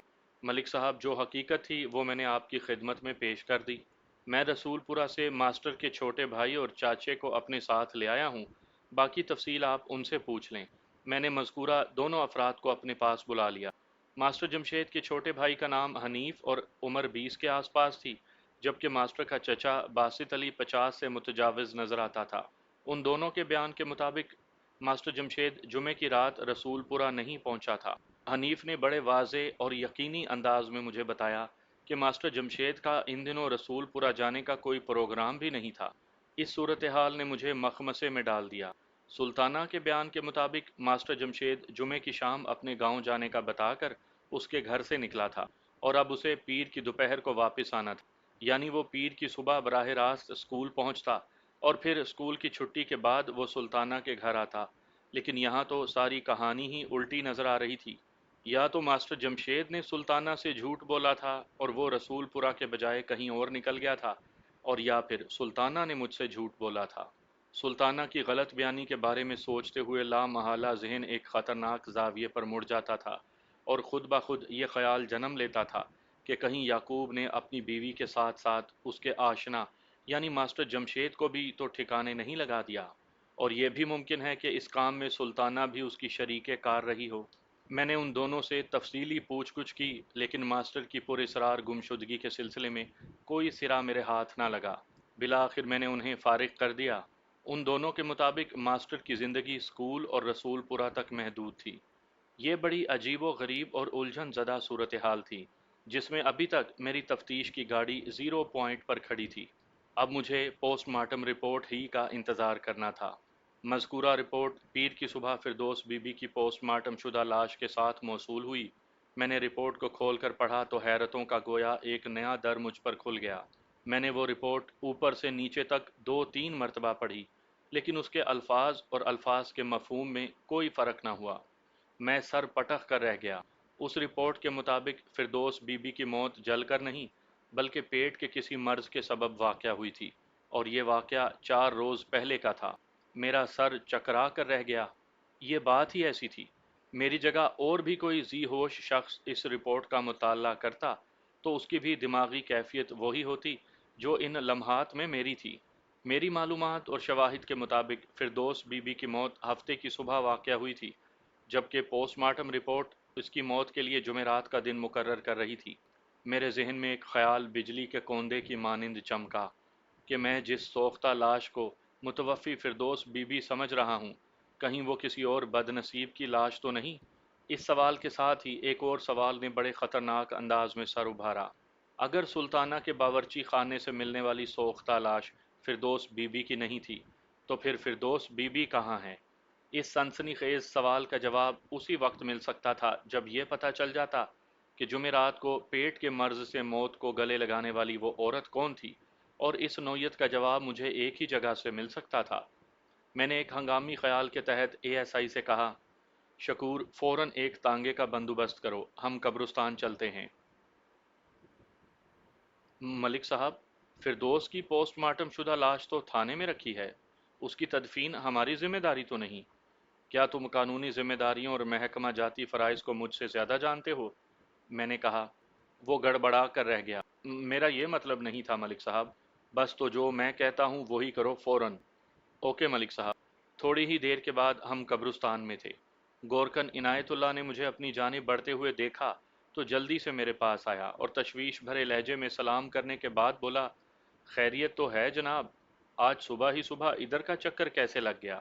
میں نے اس کے سلام کا جواب دیا اور اس کی آنکھوں میں دیکھتے ہوئے کہا، عنایت اللہ، میں تمہیں گرفتار کرنے آیا ہوں۔ اس کا رنگ اڑ گیا اور بے حد ہراساں لہجے میں بولا، سرکار، مجھ سے کیا خطا ہو گئی؟ مجھے پتا چلا ہے کہ تم مردوں کا کاروبار کرتے ہو۔ میں سمجھا نہیں، وہ ہکا بکا ہو گیا۔ میں نے راستے میں اے ایس آئی شکور کو اپنی قبرستان آمد کے بارے میں تفصیلاً بتا دیا تھا، لہٰذا اس کے ذہن میں کوئی الجھن باقی نہیں تھی۔ اس نے کڑکدار آواز میں عنایت اللہ سے کہا، تم سب سمجھ جاؤ گے جب تھانے میں جا کر تمہیں تفتیش کی چکی میں ڈالا جائے گا۔ عنایت اللہ دونوں ہاتھ جوڑ کر گھگیانے لگا۔ مائی باپ، میں نے ساری زندگی اسی قبرستان میں گزاری ہے۔ مجھ سے پہلے میرا باپ اور اس سے پہلے میرا دادا اس قبرستان کا گورکن ہوا کرتا تھا۔ ہم نے کبھی کسی لاش کا کفن تک نہیں چرایا۔ مردے بیچنا تو بہت دور کی بات ہے۔ میں اس کے الفاظ کی سچائی سے سمجھ گیا کہ وہ دروغ گوئی سے کام نہیں لے رہا، لہٰذا میں نے استفسار کیا، عنایت اللہ ذرا سوچ کر بتاؤ، پچھلے ایک ہفتے میں تم نے قبرستان میں کتنے مردوں کو دفن کیا ہے؟ اس میں سوچنے والی کون سی بات ہے جناب؟ پچھلے ایک ہفتے میں صرف ایک ہی مردہ یہاں لایا گیا ہے، اور میں نے وہی ایک لاش دفن کی ہے۔ کیا وہ کسی عورت کی لاش تھی؟ جی ہاں، اس نے اثبات میں جواب دیا۔ اس مرنے والی کا نام کیا تھا؟ میں نے پوچھا۔ رضوانہ، اس نے بتایا۔ وہ اشتیاق نامی ایک چھوٹے زمیندار کی بیوی تھی۔ رضوانہ کا انتقال کیسے ہوا تھا؟ میرے سوالات نے گورکن کو بری طرح الجھا کر رکھ دیا تھا۔ وہ بولا، مجھے پتا چلا ہے کہ وہ ٹھیک ٹھاک رات کو سوئی تھی۔ آدھی رات کے وقت اس کے پیٹ میں شدید قسم کا درد اٹھا۔ فوراً حکیم صاحب کو بلایا گیا۔ حکیم صاحب نے درد قولنج بتایا اور کھانے کے لیے دوا دے دی۔ قصہ مختصر، حکیم صاحب کی دوا نے کام نہیں کیا اور اس درد نے رضوانہ کی جان لے لی۔ گورکن کا بیان پوسٹ مارٹم رپورٹ میں درج وجہ کی موت کی تصدیق کر رہا تھا۔ ان لمحات میں میرا ذہن برق رفتاری سے دوڑ رہا تھا۔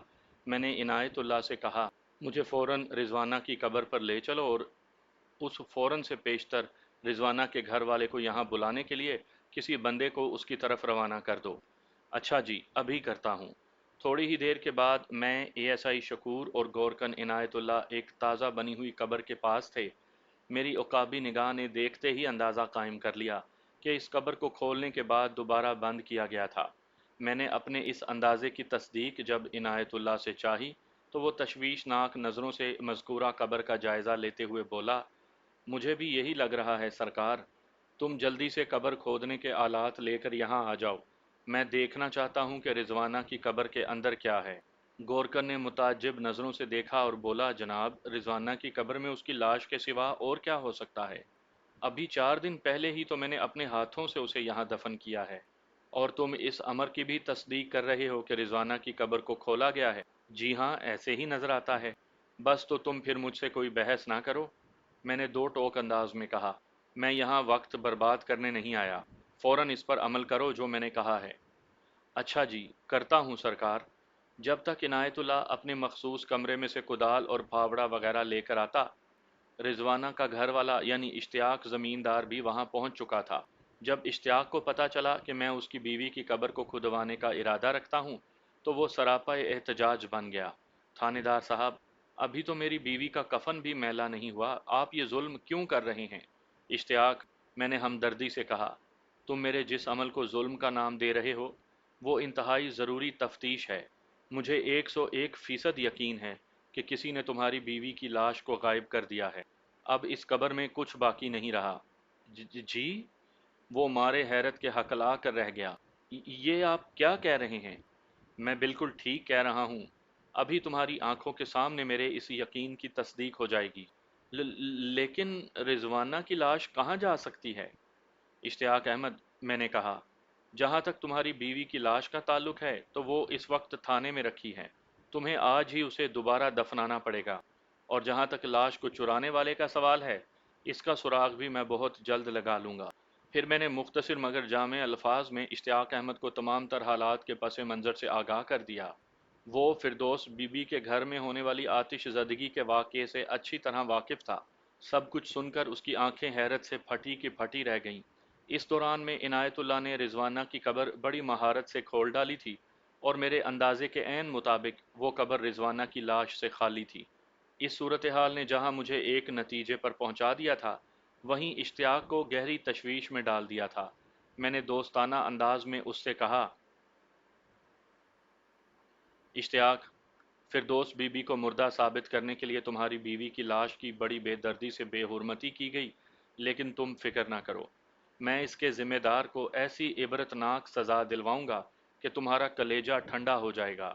اس کے آنسو نکل آئے، گلوگیر آواز میں بولا، تھانے دار صاحب، ایک تو رضوانہ پہلے ہی قیامت خیز تکلیف اٹھا کر مری تھی، اوپر سے اس کی لاش کو جلا کر کوئلہ بنا دیا گیا۔ میں یعقوب کی بیوی فردوس کی سوختہ لاش کو دیکھنے اس کے گھر گیا تھا۔ مجھے کیا پتا تھا کہ وہ میری ہی بیوی کی لاش تھی؟ میں نے اس کا کندھا تھپ تھپایا اور تسلی بھرے لہجے میں کہا، جو ہوا اسے قدرت کی مرضی سمجھ کر برداشت کرنا پڑے گا، لیکن یہ میرا تم سے وعدہ ہے کہ میں بہت جلد اس شخص کو قانون کی گرفت میں لا کر نمونہ عبرت بنا دوں گا جس نے تمہاری بیوی کی لاش کی بے حرمتی کی ہے۔ جناب، اب تو سب کچھ کھل چکا ہے کہ یہ سارا کیا کرایا اس نامراد ماسٹر جمشید کا ہے۔ ہاں، حالات و واقعات تو اسی جانب قوی اشارہ کرتے ہیں، لیکن ماسٹر جمشید فی الحال مفرور ہے۔ وہ ہتھے چڑھ جائے تو پھر ہی کوئی حتمی بات کہی جا سکے گی۔ تم ابھی میرے ساتھ تھانے چلو، میں ضروری کارروائی کے بعد رضوانہ کی لاش تمہارے حوالے کر دوں گا۔ میرے لیے کیا حکم ہے مائی باپ؟ گورکن عنایت اللہ نے استفسار کیا۔ وہ کدال کے ہتھے پر ہاتھ جمائے کھڑا تھا۔ میں نے کہا، یہیں رک کر تھوڑا انتظار کرو۔ اشتیاق اپنی بیوی کی لاش کے ساتھ دوبارہ قبرستان میں آنے والا ہے۔ تمہیں نہایت ہی ادب و احترام کے ساتھ رضوانہ کی ایک بار پھر تدفین کرنی ہے۔ میں اشتیاق کو لے کر تھانے آ گیا۔ تھوڑی ہی دیر کے بعد پورے علاقے میں یہ خبر جنگل کی آگ کی طرح پھیل گئی کہ کسی نے رضوانہ کی لاش اس کی قبر سے نکال کر جلا ڈالی ہے۔ اس خبر کے ساتھ ساتھ مذکورہ کمبخت کا نام بھی ہر چھوٹے بڑے کی زبان پر چڑھ گیا، اور یہ بھی کہ یعقوب کی ووٹی ماسٹر جمشید کے ساتھ نس گئی ہے۔ جی ہاں، یہی وہ تلخ نتائج تھے جو میری اب تک کی تحقیق کے بعد سامنے آئے تھے۔ ماسٹر جمشید بڑے پر اسرار انداز میں غائب ہو گیا تھا، اور اس کے ساتھ ہی فردوس بی بی کا بھی کوئی اتا پتہ نہیں تھا۔ غالب امکان یہی تھا کہ ماسٹر جمشید ہی فردوس بی بی کو کہیں بھگا کر لے گیا تھا، اور اس کے علاوہ بھی سوچ کے آگے ایک راہ کھلتی نظر آتی تھی، اور یہ بڑی خطرناک راہ تھی۔ یعنی یہ بھی تو ہو سکتا تھا کہ یعقوب نے غیرت میں آ کر ماسٹر جمشید اور فردوس بی بی کو خفیہ طور پر ٹھکانے لگانے کے بعد ان کی لاشیں کہیں دبا دی ہوں۔ کچھ بھی ناممکن نہیں تھا۔ تازہ ترین حالات کی روشنی میں نے فی الحال یعقوب کو تو سرکاری مہمان خانے ہی میں رکھا، اور فرید بخش کو چھوڑ دیا۔ یہ بات اب واضح ہو چکی تھی کہ اس معاملے میں اس کا کوئی عمل دخل نہیں تھا۔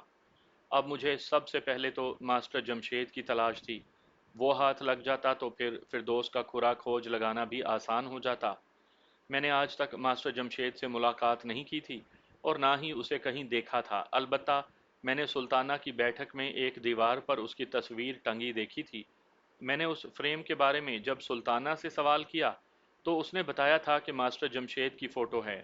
پہلی فرصت میں نے ایک فوٹوگرافر کے تعاون سے ماسٹر جمشید کی تصویر کے 4-5 پرنٹ تیار کروا لیے، تاکہ ان کی مدد سے ماسٹر کی تلاش کے کام میں تیزی لائی جا سکے۔ ماسٹر جمشید کو علاقے کا ہر بچہ اور بڑا بخوبی پہچانتا تھا۔ وہ وہاں کے اکلوتے پرائمری اسکول میں پڑھاتا تھا، اس لیے بھی سب اس کی صورت سے آشنا تھے۔ چنانچہ علاقے کے اندر تو مجھے اس کی فوٹوز سے مدد لینے کی ضرورت پیش نہیں آئی۔ ابتدائی تحقیق کے نتیجے میں یہ بات سامنے آئی کہ گزشتہ جمعے کی شام ماسٹر جمشید کسی تانگے پر بیٹھ کر اپنے گاؤں کی طرف گیا تھا۔ تھوڑی سی کوشش کے بعد میں نے اس تانگے والے کا پتہ چلا لیا جو ماسٹر جمشید کو لے کر گیا تھا۔ اس کا نام نیاز تھا۔ میں نے نیاز کو تھانے بلا لیا، وہ خاصا گھبرایا ہوا تھا۔ میں نے اسے بیٹھنے کے لیے کہا اور پوچھا، نیاز کیا یہ سچ ہے کہ جمعے کی شام ماسٹر جمشید تمہارے تانگے میں بیٹھ کر رسول پورہ گیا تھا؟ یہ بات آدھی سچ ہے جناب۔ آدھی سچ کیا مطلب؟ جناب مطلب یہ کہ ماسٹر جی میرے تانگے پر سوار تو ہوئے تھے، لیکن وہ رسول پورہ نہیں گئے۔ تو پھر کہاں گئے؟ اس کا گھر تو رسول پورہ میں ہے۔ یہ بات مجھے پتا ہے جناب، میں نے خود انہیں کئی بار رسول پورہ تک پہنچایا ہے۔ یہ گاؤں میرے روٹ پر پڑتا ہے، نیاز کوچوان وضاحت کرتے ہوئے بولا۔ وہ جب فیض آباد اترنے لگے تو میں نے پوچھا بھی تھا۔ اچھا تو وہ فیض آباد پر اترا تھا۔ فیض آباد رسول پورہ کے راستے میں پڑنے والا پہلا گاؤں تھا، اور یہ میرے تھانے سے صرف 3 میل کے فاصلے پر تھا۔ جی تھانے دار صاحب، وہ فیض آباد ہی میں اترے تھے۔ تم نے کیا پوچھا تھا اسے اتارتے وقت؟ میں نے ان سے پوچھا تھا کہ وہ رسول پورہ کیوں نہیں جا رہے، تو انہوں نے بتایا کہ کل اسکول ہے، رسول پورہ سے وہ ہفتے 10 دن کے بعد جائیں گے۔ او، تم نے پوچھا نہیں کہ فیض آباد میں وہ کس کے پاس جا رہے ہیں؟ نہیں جناب، نہ میں نے پوچھا نہ انہوں نے بتایا۔ میں نے نیاز کوچوان کو فارغ کر دیا۔ اس کے بعد میں نے دو دو اہلکاروں پر مشتمل 3 پارٹیاں ترتیب دیں اور انہیں ماسٹر جمشید کی تصویر دے کر آس پاس کے علاقوں میں پھیلا دیا تاکہ وہ ماسٹر کا سراغ لگانے کی کوشش کریں۔ اسی روز سپہر کے بعد میں حوالدار مولا بخش کے ساتھ ایک تانگے میں بیٹھ کر فیض آباد کی جانب روانہ ہوا۔ جیسا کہ میں نے بتایا ہے کہ فیض آباد میرے تھانے سے محض 3 میل کی دوری پر تھا۔ جلد ہی ہم وہاں پہنچ گئے۔ تانگے کو میں نے ایک جگہ رکوا کر ماسٹر جمشید کے بارے میں پوچھ گچھ کی۔ چند منٹوں کی کوشش کے بعد میں یہ جاننے میں کامیاب ہو گیا کہ فیض آباد میں ماسٹر ایاز مہر نامی ایک آشتکار سے ملنے آیا تھا۔ میں مولا بخش کے ہمراہ ایاز مہر کے گھر پہنچ گیا۔ وہ ایک متوسط درجے کا گھر تھا۔ ایاز مہر اس وقت گھر پر ہی مل گیا۔ میں نے اپنا تعارف کروانے کے بعد پوچھا، مہر صاحب، کیا ماسٹر جمشید جمعے کے روز رات میں آپ سے ملنے آیا تھا؟ جی ہاں آیا تھا، اس نے جواب دیا۔ وہ آپ کے پاس سے واپس کب گیا تھا؟ اور یہ بھی بتائیں کہ وہ کہاں گیا تھا؟ اس نے مجھے جواب دینے کے بجائے الٹا سوال پوچھا، تھانے دار صاحب خیریت تو ہے نا؟ خیریت نہیں ہے مہر صاحب، ورنہ میں ماسٹر کی تلاش میں یہاں نہ آتا۔ میں نے مختصر الفاظ میں سلطانہ کے گھر میں پیش آنے والے واقعے کے بارے میں اسے بتایا۔ یہ تو مجھے پتہ چل چکا تھا کہ ایاز مہر کے ساتھ ماسٹر کے دوستانہ مراسم تھے، وہ گاہے بگاہے اس سے ملنے آتا رہتا تھا۔ او، میری بات کے اختتام پر اس نے کہا، ماسٹر نے تو مجھ سے ایسی کوئی بات نہیں کی تھی۔ وہ جمعے کے دن رات کو میرے پاس آیا تھا اور دوسری صبح یہ کہہ کر واپس چلا گیا کہ اسے سکول پہنچنا ہے۔ اس کے سوا میں کچھ نہیں جانتا۔ میں نے ایاز مہر کو فردوس اور ماسٹر جمشید کے خفیہ تعلقات کے بارے میں بھی بتا دیا، اور آخر میں کہا، رضوانہ کی لاش کو قبر سے نکال کر اور سلطانہ کے گھر کے باورچی خانے میں رکھ کر اس لیے جلایا گیا تاکہ یہ تاثر ملے کہ فردوس بی بی جل کر ہلاک ہو چکی ہے۔ وہ کہنے لگا کہ میں ماسٹر کو ایسا نہیں سمجھتا تھا جناب، مجھے تو یقین ہی نہیں آتا کہ وہ ایسی گھناؤنی حرکت بھی کر سکتا ہے۔ یہ یقین تو وہاں کے بیشتر افراد کو بھی نہیں، خاص طور پر سلطانہ تو اس بات کو ماننے کے لیے تیار ہی نہیں کہ ماسٹر جمشید اس کی بہو کو کہیں بھگا کر لے گیا ہوگا۔ مہر صاحب، آپ ماسٹر جمشید اور فردوس بی بی کے درمیان جاری عشق کے بارے میں تو بہت کچھ جانتے ہوں گے۔ آپ کی تو اچھی خاصی دوستی تھی۔ دوستی والی بات میں تو کوئی شک نہیں جناب، لیکن یہ بات آپ کی زبان سے ہی مجھے پتہ چل رہی ہے کہ وہ محبت کے کسی معاملے میں بھی الجھا ہوا تھا۔ حیرت ہے مہر صاحب، جناب جو حقیقت تھی وہ میں نے آپ کو بتا دی۔ میں لگ بھگ آدھا گھنٹہ ایاز مہر کے پاس رکا اور گھما پھرا کر مختلف زاویوں سے ماسٹر جمشید کے بارے میں سوالات کرتا رہا۔ جب کام کی کوئی بات میرے حصے میں نہ آئی تو میں نے واپسی کی راہ اختیار کی۔ میرا ذہن بری طرح الجھ گیا تھا۔ ایک بات کا ذکر کرنا میں شاید بھول گیا کہ میں نے پرائمری اسکول کے باقی اساتذہ سے بھی ماسٹر جمشید کے بارے میں پوچھ گچھ کی تھی۔ ان میں سے بھی کسی کے علم میں یہ بات نہیں تھی کہ ماسٹر 2 روز کی چھٹی لے کر اپنے گاؤں چلا گیا ہے۔ اس کا مطلب یہی تھا کہ اس نے سلطانہ سے غلط بیانی کی تھی۔ جب کوئی انسان جھوٹ کا سہارا لیتا ہے تو بنیادی طور پر اس کے پیش نظر 2 باتیں ہوتی ہیں، یا کم از کم 2 میں سے ایک بات ضرور ہوتی ہے۔ نمبر 1، وہ اپنے کسی سرزد جرم کی پردہ پوشی کے لیے جھوٹ بول رہا ہوتا ہے۔ نمبر 2، وہ کوئی جرم کرنے جا رہا ہوتا ہے اور غلط بیانی کے ذریعے اپنے کام کو آسان بنانے کی کوشش کرتا ہے۔ میرے خیال میں ماسٹر جمشید کے معاملے میں یہ دونوں صورتیں ممکن تھیں۔ اگلے روز ایک اہم اطلاع مجھ تک پہنچی۔ میں نے گزشتہ روز دو پولیس اہلکاروں پر مشتمل جو 3 کمیٹیاں ترتیب دی تھیں، ان میں سے ایک پارٹی نے تھانے آ کر مجھے بتایا کہ ہفتے کی دوپہر ایک شخص نے ماسٹر جمشید کو لاری اڈے کی طرف جاتے دیکھا تھا۔ اس کے ساتھ ایک برقع پوش عورت بھی تھی۔ یہ اطلاع خاصی چونکا دینے والی تھی۔ میں نے مذکورہ پارٹی سے پوچھا وہ بندہ کون ہے جس نے انہیں لاری اڈے کی طرف جاتے دیکھا تھا؟ جناب اس کا نام طفیل ہے، ہم اسے اپنے ساتھ لے آئے ہیں، فوراً میرے سامنے پیش کرو۔ تھوڑی دیر کے بعد طفیل نامی وہ بندہ میرے سامنے تھا۔ طفیل کی اس علاقے میں کریانے کی دکان تھی اور وہ سودا لینے اکثر و بیشتر شہر کی طرف جاتا رہتا تھا۔ وہ تھوک کی دکانوں سے سودا لا کر اپنے کریانہ اسٹور پر بیچتا تھا۔ ہاں بھائی طفیل، تم نے ہفتے کی دوپہر ماسٹر جمشید کو لاری اڈے کی طرف جاتے دیکھا تھا؟ جناب صرف دیکھا ہی نہیں تھا بلکہ وہ میرے ساتھ ہی شہر تک گیا تھا۔ مجھے سودا لینے شہر جانا تھا۔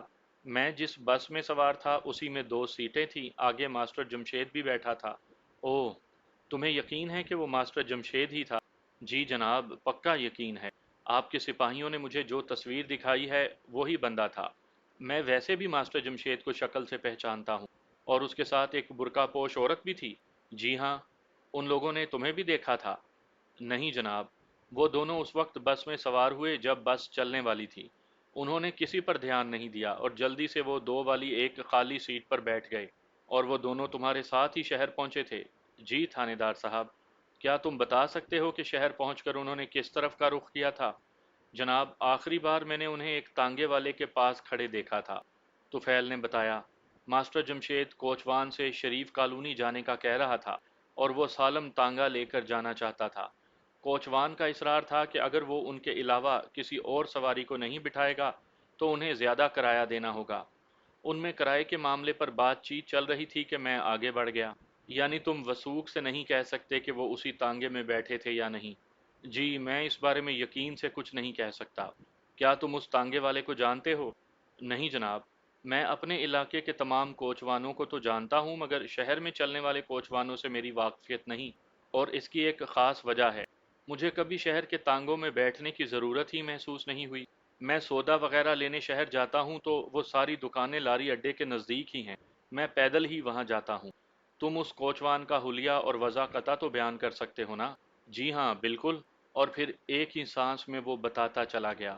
عمر 50 کے قریب قریب، رنگت گندمی، دبلا پتلا اور اونچا لمبا، سر کے بال اڑے ہوئے، درمیان سے جھلکتی ٹینڈ، اور سب سے خاص اس کی پہچان یہ ہے کہ اس کا ایک بازو کٹا ہوا ہے، یعنی وہ ٹنڈا کوچوان ہے۔ بس بس، کام ہو گیا۔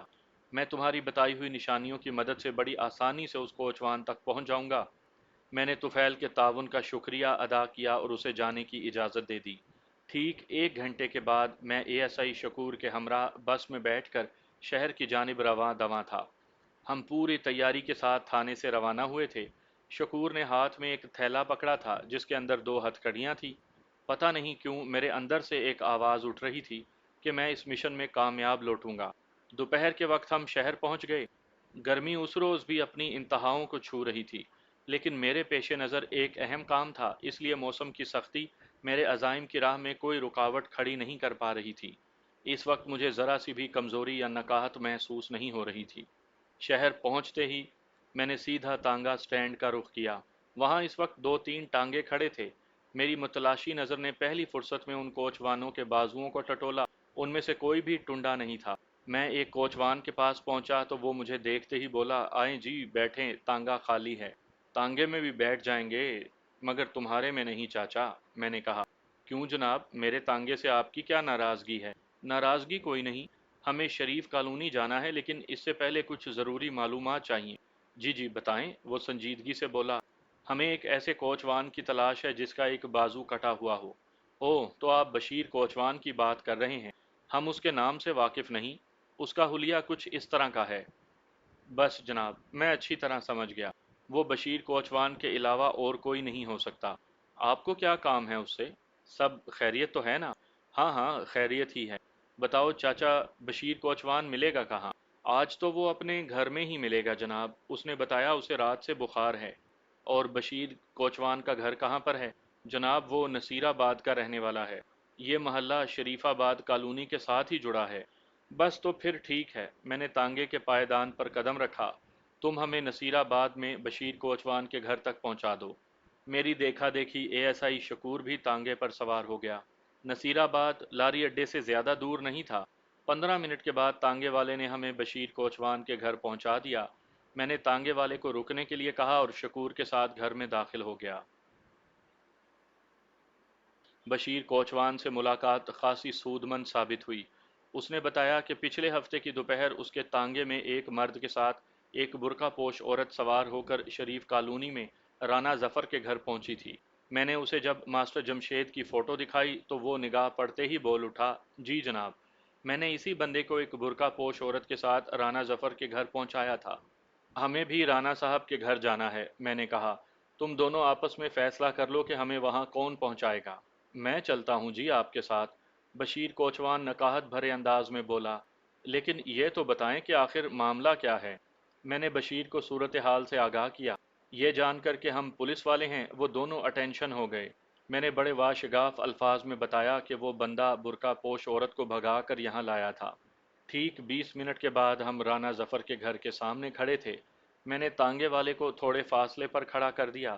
بشیر کوچوان بھی تانگے کے اندر ہی بیٹھا تھا۔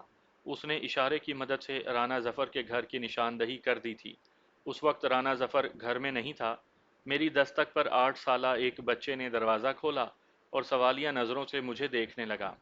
میں نے پیار سے اس کے گال تھپ تھپاتے ہوئے پوچھا، رانا صاحب کو باہر بلاؤ۔ ابا جی تو گھر پر نہیں ہیں، اس نے بڑی معصومیت سے بتایا۔ احمد نگر والے دونوں مہمان تو گھر میں ہیں نا؟ میں نے اپنے علاقے کا نام لیتے ہوئے استفسار کیا۔ اس نے جلدی سے اسبات میں گردن ہلائی اور یہ کہتے ہوئے اندر چلا گیا کہ میں امی کو بھیجتا ہوں۔ میں نے آنکھوں ہی آنکھوں میں اے ایس آئی شکور کو ایکشن کا اشارہ دیا، اور اس سے پہلے کہ رانا ظفر کی گھر والی صورتحال کو سمجھ پاتی، ہم بھرا مار کر گھر کے اندر داخل ہو گئے۔ معصوم بچے کی اطلاع بالکل درست تھی۔ ماسٹر جمشید اور فردوس بی بی گھر کے اندر موجود تھے۔ اے ایس آئی نے انہیں دیکھتے ہی پہچان لیا اور پھر اگلے ہی لمحے ان دونوں کی گرفتاری عمل میں آ گئی۔ رانا ظفر کی بیوی ہماری کارروائی پر ورطۂ حیرت میں رہ گئی، اور جب میں نے اسے بتایا کہ یہ ماسٹر جمشید فردوس کو بھگا کر لایا ہے تو اسے اپنی سماعت پر یقین نہیں آیا۔ وہ بڑی شدت سے نفی میں گردن ہلاتے ہوئے بولی، نہیں جناب، یہ دونوں تو میاں بیوی ہیں۔ ماسٹر جی نے تو ہمیں یہی بتایا تھا کہ انہوں نے فردوس سے شادی کی ہے۔ ان دونوں نے آپ لوگوں کو جو بھی بتایا وہ جھوٹ اور بکواس ہے۔ حقیقت وہی ہے جو میں نے ابھی بیان کی ہے۔ فردوس کا شوہر ادھر احمد نگر میں موجود ہے۔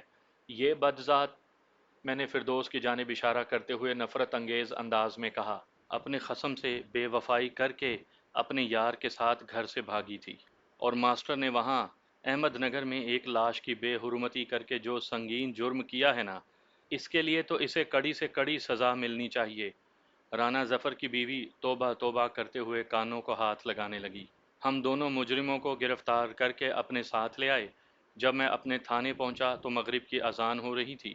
تھانے پہنچتے ہی میں نے سب سے پہلے یعقوب کو آزاد کیا اور ماسٹر جمشید اور فردوس کو حوالات میں پہنچا دیا۔ جب یعقوب کو اپنی بیوی کے کالے کرتوتوں کا پتہ چلا تو اس نے نفرت سے اس کے منہ پر تھوک دیا۔ میں نے ماسٹر جمشید اور فردوس بی بی کو ان کے جرائم کے ٹھوس ثبوت کے ساتھ گرفتار کیا تھا، لہٰذا ان کی بچت کا کوئی پہلو نہیں ہو سکتا تھا۔ میں نے ایک مضبوط چالان کے ساتھ انہیں عدالت کے حوالے کر دیا۔ یہ مقدمہ زیادہ سے زیادہ 6 ماہ چلا ہوگا۔ عدالت نے ان دونوں کو لمبی سزائیں سنا کر جیل کی راہ دکھا دی۔ یعقوب کا ہنستا بستا گھر اجڑ گیا، اور ان دونوں کے حصے میں بھی زندگی بھر کی ذلت ہی آئی۔ برے کام کا انجام ہمیشہ برا ہی ہوا کرتا ہے۔